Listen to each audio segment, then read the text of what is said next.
So I have a first question for Luiz Lima. The question says, if we are mostly energy, why is there a need for a physical existence?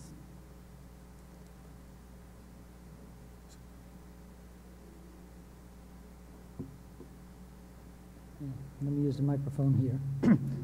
Okay, if we're only energy, why doesn't need for a physical body? The physical body is where, let's say for example, you go to school and you learn math. How are you going to practice? Where are you going to practice? You don't practice really in school. You need that for real life, for your evolution within that field. You need to get better in math. You need to be able to do accounting. You need to be able to do exchange when you buy something at your supermarket. That's what you need that Math 101 for. You don't practice that way you learn. You learn to practice somewhere else. That practice somewhere else is what's going to have you, give you the ability to overcome problems and challenges. And that's what the physical level is. The physical plane is made out of challenges. I think I had the opportunity to speak about this last time over here. If you look into the world that we are, expiations and tests, we need the tests. The tests are not going to be taken somewhere else. They're taken here. That's where we are presented with all the dualities that we do to make a choice, to make the right choices. That's why we need to be here.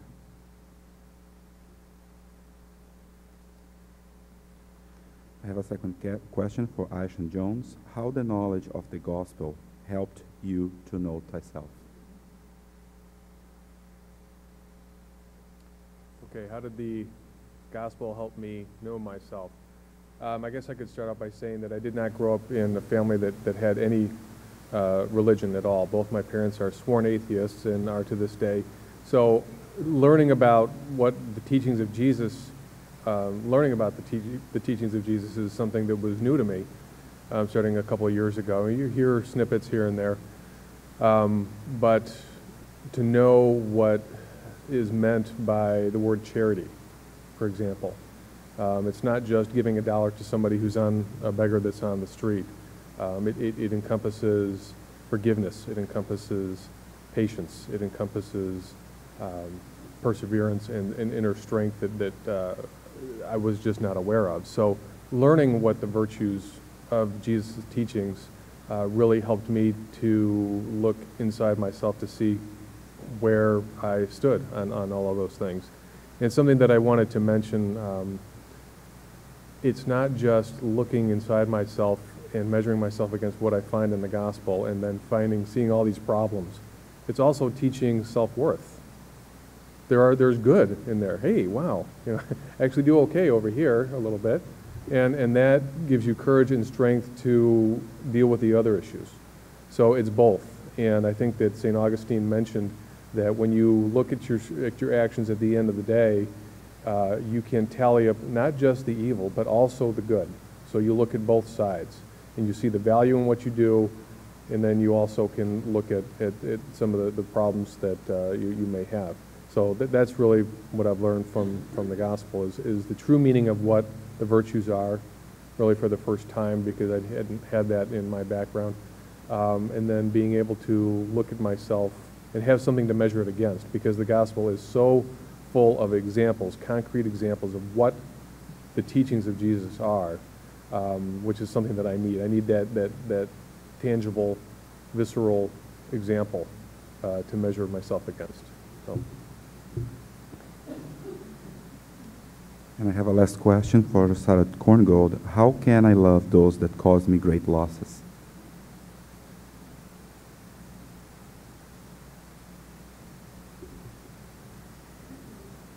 I don't have to re-answer this question because Jesus answered for me.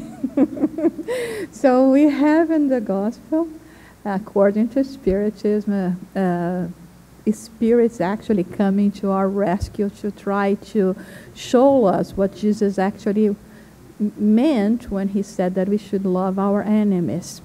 So in this case, when we leave a situation where someone has hurt us really bad, it doesn't mean necessarily that we are going to have towards them the same kind of love that we have for people that we have affinity, that are with us, that are actually share all the love or all the good things that we have in our lives. So what they say that it means is we are not going to have the same kind of feelings towards them. But if at least we can feel sorry for them, if at least we may be content with the achievements they may reach in life, if at least we can be neutral, perhaps, with and not try to harm them, it's what we have to do. So in this case, just to summarize, it's going to be impossible with you in this incarnation for us to have this love feeling that we will have for someone that is so dear to us. But we will learn to forgive from the bottom of our hearts, not wishing them any harm. So this is how the exercise that we have to do. Nobody's saying that it's easy. We may succeed with certain people, but not with others. So many times, it's going to be simple for us to use this formula with certain people that have caused our harm to us. But other times it's going to be very hard, and perhaps it's because, it's a problem that has been coming from other incarnations.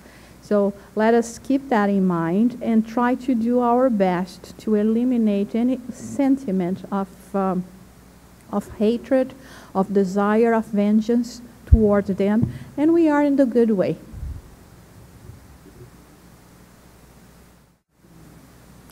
We have to break now for coffee. We thank all the speakers of the first session. The questions that have been received lately, they will be answered. We either will do that through email or personally during the meeting. Thank you very much. See you in the next session.